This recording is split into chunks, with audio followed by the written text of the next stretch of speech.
Today we're making Sicilian Cartocci, courtesy of a recipe from Mangia Beta.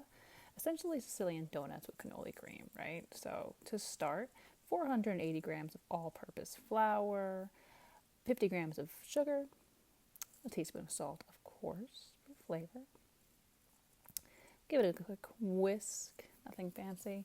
If you don't have a mixer, you don't need one here. You can use a cutter, but then we add some butter in, a cube at a time.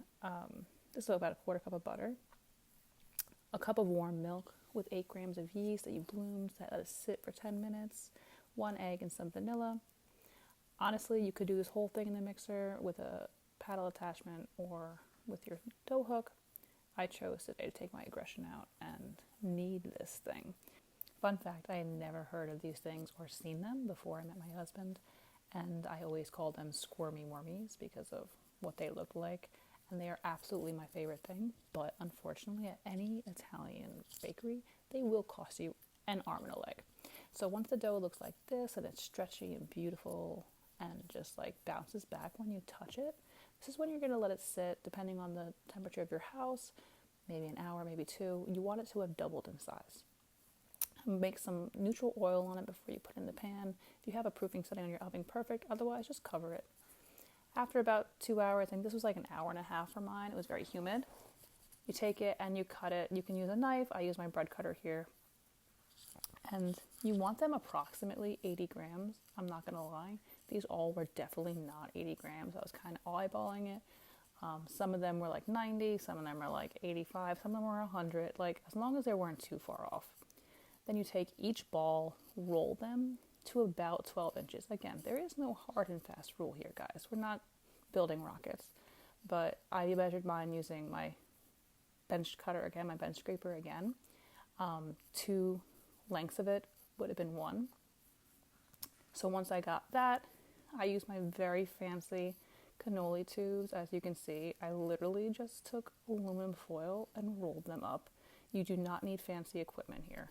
Okay, I promise you that. You roll them up and make sure you pinch the edges so that they don't fall off in the fryer. Like, pinch them together a little bit. Perfect, like that. Then I let them sit, again, how hot is your house? About 45 minutes. While they're sitting, heat up your oil to about 170 degrees. This is where you have to watch them because they go from like nothing to really brown really fast. Also, make sure to pour out all that excess oil because I did not realize this my first time making them. So much collects in that tube, so please be careful. Then go ahead, when they're a little cooled, roll them in granulated sugar. You want them to still be a little warm to stick to it, but like, don't burn your fingers like I did taking the tubes out.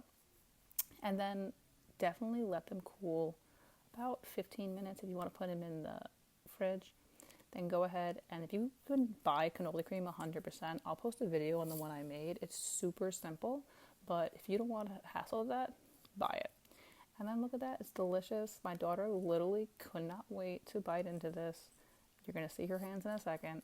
They were light, airy, and it saved you $60, and all it took was a few hours. If I can bake them, you totally can too. So let me know what you think, and happy baking!